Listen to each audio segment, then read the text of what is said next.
Welcome to Travel Secrets with me, Tanya Rose, the podcast sharing wisdom for fellow travellers. Each week, I ask my guests to reveal their 6 travel secrets and the trips and holidays that uncover them.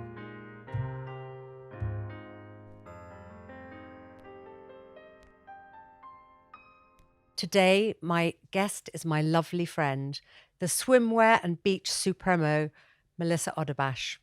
Melissa and I have known each other for many, many years, since I think you first moved to London. When we were kids, yes. Yes, when we were kids, exactly. Back in the day. Back in the day. Melissa modelled in Italy and found a gap in the market for her swimwear. She is the go-to brand for celebrities and for normal mortals like me. Everything that she does is beautiful. She has travelled extensively for both business and pleasure, and I cannot wait to hear her travel secrets. Welcome, lovely Melissa. Thank you, Tanya. I'm glad to be here. Thank you for joining me.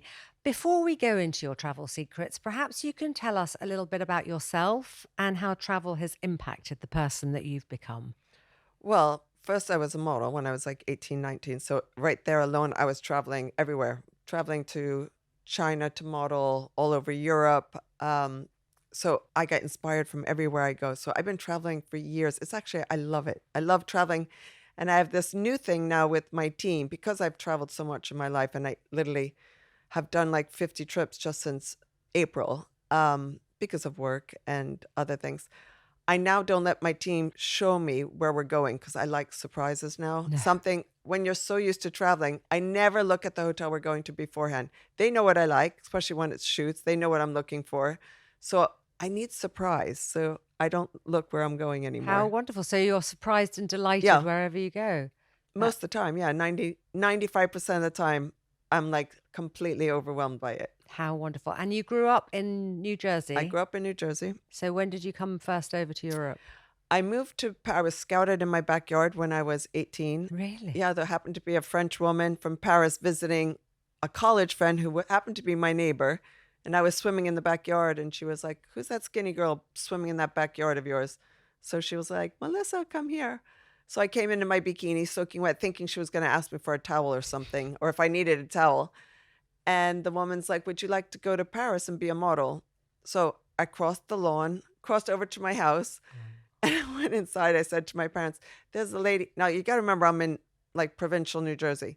There's a lady next door, and she'd like me to move to Paris to be a model. But I had already been approached by like John Casablanca and done some other things in New York, which my parents never wanted me to do. They never wanted me to be a model. All men are after you, that type of thing. But because it was a woman and she knew my neighbor, they let me go. How amazing. Yeah, and so I moved and you went to Paris? Yep, when I was 19.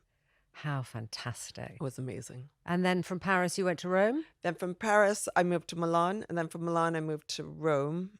And that's where I started my business. And you said to me years ago that you saw a gap in the market. Why? What was available before you did what you did? Because I was very into sports. I was always being booked for swimwear and beachwear. And every shoot I went on, it was, thanks to me, I have to say, it was horrendous. So horrendous, bright, zebras, sparkle, high cut, like all the way high cut. Things that, unless you were a model or unless you had like the perfect body, you could not wear. Yeah. So every time I was backstage or sitting around doing shoots, I'd say, okay, one day I'm going to design just solid colors. No more of these bright neon prints. No more, it was either Speedo or the brights or the wild prints with like little sequins sewn onto them. So I just said, I'm just going to do solid and chic things that are timeless. And I just started doing it while I was modeling. What was the first thing that you designed? The first thing I designed was actually, I'm going to show you after because I have a picture of myself wearing it. Oh, wonderful. Yeah. Yes, that would be great. The first thing, I don't really remember the exact first thing, but I know afterwards I designed a bikini my mother wore in the 60s, and it was a zebra print, even it was my only print I did. And I put a pink border on it, and it became #1. And your mother's a big inspiration to you, isn't she? Totally. She's been like my style icon since I was a kid. I remember seeing pictures of her or something that you created that she wore like a crocheted. She was always wearing my stuff, yeah. Amazing. So let's get into your travel secrets. What is the number one destination that you think everyone should go to once in their Well, lifetime? I know you can guess this because I am the biggest fan of Italy. Like everyone should go to Italy. The food is amazing. The people are friendly. Even if you ask them directions, they'll take their bicycle and take you to the directions you need to go. They're just, I love everything about Italy. And there's not, like sometimes there's a country where only one part is Yeah. beautiful. Everywhere in Italy is beautiful. And everywhere in Italy, you're going to eat well, no matter what. You can have £2 in your pocket and still have the most. You don't need to be spending large amounts of money visiting a country. And for me, that's a luxury Yeah. because you can stop at a trattoria, like a small little place. Mama and Papa are in the kitchen cooking, and you have one of the best meals you've ever had in your life. Yeah. And actually, when I had Ruthie Rogers on the podcast, she was talking about somewhere that she and Richard had been to where they just had toast bread with the most amazing ham Yeah. and olive oil sprinkled. And she said it was the most delicious thing that I she'd ever don't know had. how to even explain the taste of their tomatoes. They're just, it's the sun, it's the water, it's their soil. It's delicious. And one place I know you go back to time and time again in Italy is Capri, isn't it? Yeah, it's like my little Amalfi Coast, Capri. It's a little paradise. And I feel like people ask me more questions about where to go in Capri or where than my bikinis. I'm being asked constantly, could you give me your travel agenda? What hotels, what places to stay? Every time I travel, people always ask me, like, did you like it? Did you not like it? Did you this? And it's just magical. I think no one has had a bad trip in Italy. Where do you stay in Capri when you go? I stay in different places. The last time I was there, I was at La Palma. There's La Luna. There's Minerva. It depends. I don't like the super big ones. I did a shoot at Capri Palace one year, which was amazing, which is the other side, Anna Capri. Yeah. That's where they've got the leg school, isn't it? I Where did the you, leg school yeah, with my that's team. It yeah, was that's fantastic. interesting. Came back with skinny legs. You It have was very great. skinny legs anyway. Yeah. And do you sell your beachwear in Capri? I've been working on trying to get a store there for 2 years, but it didn't work because LVMH came in and kind of putting all the big stores in there, and I can't compete with them. No. But I will one day. You will do. I'm Yeah. sure you will do. And you do have pop-ups in Oh various yeah. places, I mean, don't I you? sell everywhere. So Yeah. So what is the most unexpected travel experience you've ever had? recently, I went to open a store in Montenegro, but I stopped off in Dubrovnik, and I absolutely was shocked at how beautiful Dubrovnik is. Just clean as can be. Yeah. Stunning, stunning city. And Montenegro, we went by boat, went around the whole coast, and it's a part of Europe I've never discovered. Yeah. There's some amazing hotels in Dubrovnik that are owned by Adriatic Luxury, and they've got 4 or 5 hotels. They are absolutely wonderful, Beautiful. different budgets, Yeah. fantastic food. When I first went 15 years ago, the food wasn't actually that amazing, but now it's really amazing, really incredible. And Dubrovnik is such a beautiful place. Beautiful. Yeah, And the really is coastline, the lovely. water was clean, beautiful swimming. The food was delicious. I think everywhere now in Europe, they're getting more international with their food. They're getting better with their food. The services are getting better because I went to Croatia like 15 years ago to do a pop-up store, and the service wasn't great. And but yeah, they're And a getting, great way to do it is by boat because Yeah. all the little islands and everything, or Yeah. even if you're staying it's in. very Italian. It's the coastline is very, Italian style. Yeah. I've never been to Montenegro, but I would love to go. It's meant to be very beautiful. Went to the new Porto Novi one and only because I opened a store there, and that is insane. Like a stunning hotel. Stunning. You've got a shop there. Yeah. Oh, lovely. Fantastic. Well, I shall put that on my list of places to visit very soon. Yep. Going on to what is the most overrated or underrated experience you've ever had? Everyone knows my most underrated because I love traveling everywhere. Iceland was absolutely the most beautiful place. And I was like, you know what? I'm going to go. My sister said she loved it. She went for 2 days. I'm like, I'm going to book 6 days. I couldn't get out fast enough, and I couldn't find a flight. It was so dark. Okay, I came from Capri. I went in August, straight from Capri to Iceland. It had so much dark volcanic rock on the left side of the car, on the right side of the car. It was cloudy and misty. It was just not my scene. And you left early? No, I was stuck there for 6 days. I couldn't get a flight out. It was sideways like hailing. I went to the Blue Lagoon. I had like sideways rain coming in my ear. And And the family just thought it was the funniest thing. The more miserable I was, the more they were laughing at me. We drove 2 hours to go see the Kaisers. What are they Yeah, called? yeah, yeah. With it And spurt yeah, up. and you stand there with like another 100 people, and some water comes up. I'm like, I just drove. I like seriously, I could go to Hyde Park and see a better fountain. I didn't get it. And then I went snowmobiling in the glaciers. I was drenched. I was soaking wet. I went in like a little crane, like a seat, and they put me down in a seat in a volcano. And I was like, get me the freak out of this volcano. And they're like, no, we'll come back in half an hour and pick you up. It's like, No, I no, can no. see it from here. I I'm just fine. I'm fine. Please take went me whale away. watching. There was no whales. It was just one of those places that Not somewhere to be and repeated. I'm an outdoorsy person, Yeah. but I don't know, just You didn't are an connect with me. amazing outdoory person. I remember during lockdown, I used to follow you on Instagram daily because it was so exciting. You literally went out every day when there was nobody else in London, Yep. and you Discovered a new place of London. You went on bikes every day, and you did. It was amazing.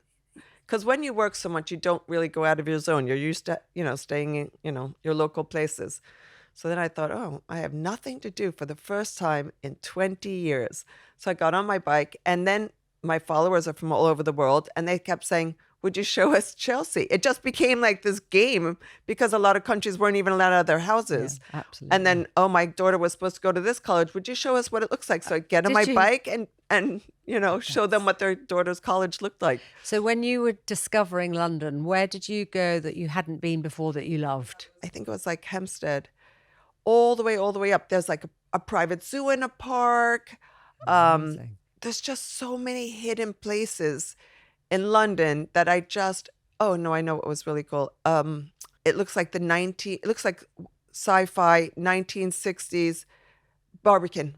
Oh, the Barbican, yeah. Oh, it was just the coolest place ever. I was like, there's so much to discover in London. It's crazy. I don't think people even know how big it is. I mean, I was even biking out to Richmond, to the Deer, anything to keep me on my bike all day and not home. Well, it was a lovely thing for us when we were at home to be watching. And, I think we were lucky that we could go out, we were allowed to, as long as we didn't socially, see other people. So I think my poor dog was so exhausted because I kept taking it out for walks. It was like, no, not another walk. I can't bear it. I love Park. Yeah, it was so funny. So let's talk about food and drink. Yeah. Obviously, we love food and drink. We all do. It's so much part of travel and who we are. Where have you had your best meal or your best drink, or what do you feel about food and drink when you travel and when you're at home as well? Well, for me, food is everything. I mean, I lived 7 years in Italy, and food is my go-to all the time. And I'd say one of my best meals is definitely, if you ever go to Capri, has to be spaghetti con vongole, which is baby clams. Where do you have that? You could have it anywhere. Any beach club in Capri will serve. It's one of their classic dishes. Delicious, overlooking the Mediterranean, overlooking the most beautiful men you've ever seen, all in their small swimsuits. Sunshine, a bottle of rosé. I mean, it doesn't get better than that. It honestly, healthy lifestyle, it doesn't get better than that. That is definitely my go-to dish. If not, anywhere in Italy, you can have a bowl of spaghetti with baby tomatoes from Naples. That tastes so lovely. Fresh basil from the garden. It's just like classic food that you can't go wrong. And when you're in London, do you have favorite restaurants that you go to here? I go to most of the time Italian restaurants. I go to Mediterraneo in Notting Hill. But I also, I love like exotic foods here. I love Lebanese. I love Ruya for Turkish food. It's amazing. So many great restaurants. Places. Indian food is amazing here. Yeah, we've got great restaurants now. I mean, great restaurants. 30 years ago, and we diversity. did not. Like you find any kind of food here. When you're doing your fashion shoots, do you go with a whole team? How does that work when you're doing your fashion shoots? Yeah, I go with like 8 people because makeup, hair, models, photographers, assistants, my assistant. We shot all over this year. We went to in Palermo we shot this year. We did Dubai. I've just done like 7 shoots. Dubai, which I usually never shoot in Middle East. So we shot in Dubai, but it was like 3 days after the tsunami. So that was a bit foggy-ish. Palermo, there was a rainstorm. I don't know. I think the timings were not good. I just did a shoot yesterday in Miami and it was amazing. It was the first one I didn't go on. I shot in the Cotswolds this year. Oh, did you? Yeah. Just the other Amazing. day, the one day of beautiful sunshine. I Wonderful. always choose places like 5 different places because the backdrop goes with every one of my collections. So when I design, I think, oh, this is the perfect place for Amalfi Coast. So my next trip hopefully is going to be Amalfi Coast because I design according to how I visualize the looks to be. We have a lovely hotel in the Amalfi Coast called Casa Angelina. Do you know it? No? It's so beautiful. It's tiny but wonderful. The general Okay. manager is divine. I will send you the details. Okay, It's so great. beautiful. I love Lovely any, backdrop. yeah. Yeah, I it's mean, the all whole heaven there. coastline is Yeah, beautiful. it's really, really So lovely. because I people watch all the time wherever I go, so I love Morocco. I love Marrakech. Like it's one of my favorite places. But I sit and I just people watch and I see what they wear on that vacation and that vacation. And in Italy they don't really wear high heels. In Saint Tropez, they get totally glammed up. So I've got like the Saint Tropez look. I've got the Greek look. I've got so I have to There's combine it another all. amazing new hotel in Morocco that's just opened that's owned by the King of Morocco. So he has the Royal Mansour, Mansour, which which I know is you love. They one of my opened favorites. in Casablanca recently, but they've also opened in Tamouda Bay, which Oh is wow. 40 minutes from Tangiers on the beach. Absolutely lovely. Wow. That would be a great place to do a photo shoot. I'm always open to Yeah, see I'll send anything. And you I'd the love to see information. Jasper Conran's new Yes, new hotel in in Tangier. Tangiers, apparently that's Yeah. absolutely I love fantastic. Morocco. It's like one of my favorite getaway places. I always discover something new there. Yeah. And And I feel safe. yeah, so do I. And Yeah, the people are always. really nice. The food is delicious. Yeah, Delicious. absolutely. And it's such a short flight to see something completely different, Yeah. isn't it? Yeah. Like another world Yeah, over there. yeah, with the camels and And of everything. course, Yves Saint Laurent's gardens, Yeah, and it's I love beautiful. everything. Really I have a fantastic. funny story about Morocco. Before I was doing swimwear, maybe I had just started, I don't remember. And I remember the hotel, Mamounia, sending me to their famous kaftan shop. It was called the Kaftan Shop. So I go, and it's just all pictures of famous designers that have been to the shop. So I think I was with a friend of mine, and they said, oh, Melissa's a fashion designer. Oh, can we have your picture? Sure. Put on this kaftan. They give me a kaftan to put on.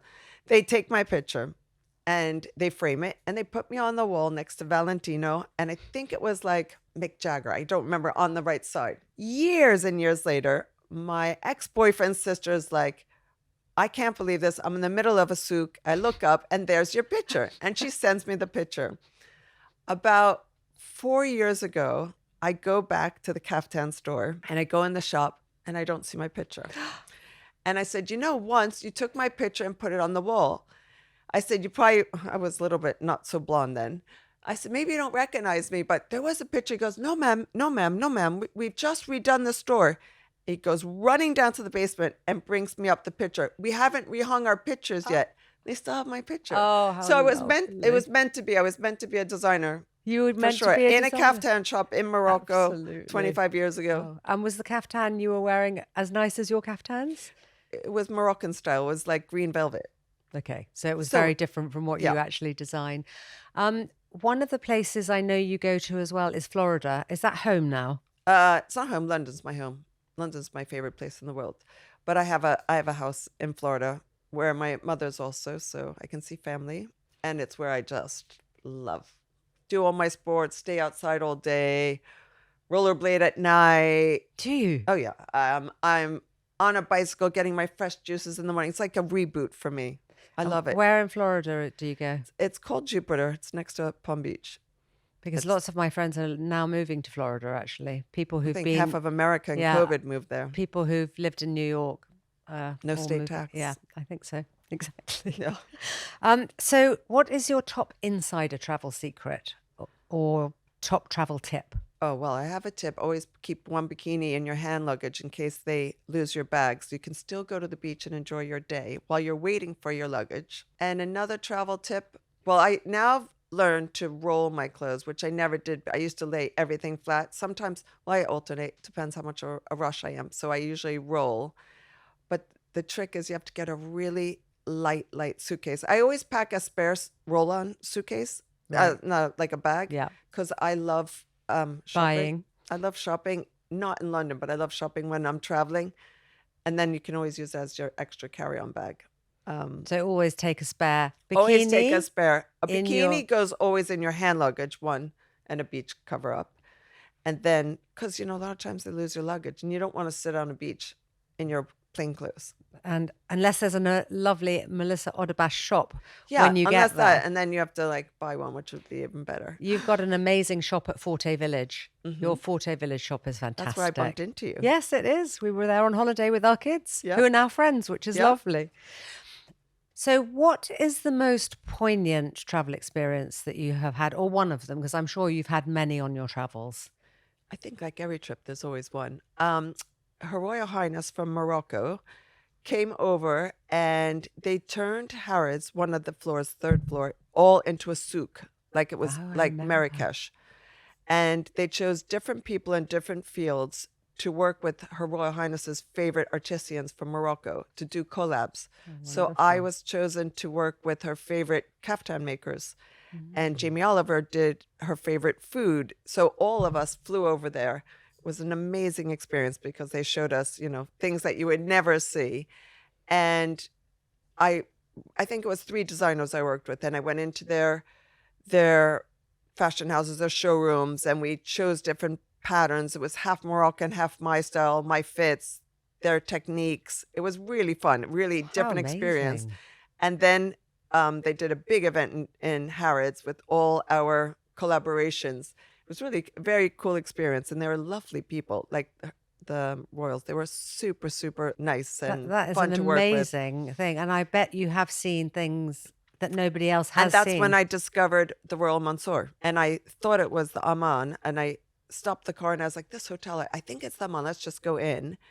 And they gave me a tour and I said, I think I've just discovered one of the most beautiful hotels in the world. It really is exquisite, isn't it? There's not a corner that has, but it's also because the artisans showing the finest work from that country is all in that hotel. Yeah, it really is the best of the best. Yeah. And actually their hotel in Casablanca, although Casablanca is a very modern, vibrant city, again, all the artisans, it's absolutely exquisite. I've shot at the Megzan Hotel there. Years ago. Really, I highly recommend it. I remember you did something for charity for breast cancer where you designed a mastectomy swimwear line. Yeah, tell me about that because that was really extraordinary. Well, it was with Future Dreams, and it's a charity. I went to one day. A photographer invited me to go to a lunch, and it affects everybody. Even men, like their mother, their sister, their wife. So you're sitting at this lunch and, we all should be so grateful we're healthy. Like that is everything in life. Nothing else matters. Yeah. So, of course, I'm like hiding my tears and trying to make it through the whole lunch. And like a week later, they called and said, would I get on board? Would I be something? Would I do something with the charity? I didn't know at the time. And I was like, why not? Why don't I just do a mastectomy swimwear line? Because I've had women approach me over the years asking me if I did anything for women who have been affected with breast cancer. And I did try, and this was not pre-mobile phones, makes me sound ancient, but I have my factories are all in room, and I was trying to explain to them by the phone what I needed, and it was really difficult. It wasn't working out. This was 25 years ago. So then I was like, I'll do a mastectomy swimmer line. I opened my own factory and everything outside of London, so I could be more hands-on. And it's 5 years. I do a mastectomy swimmer line, and it goes to charity. That's amazing. And it gives women back their confidence. And I bet people come up to you and actually say that it's changed their lives.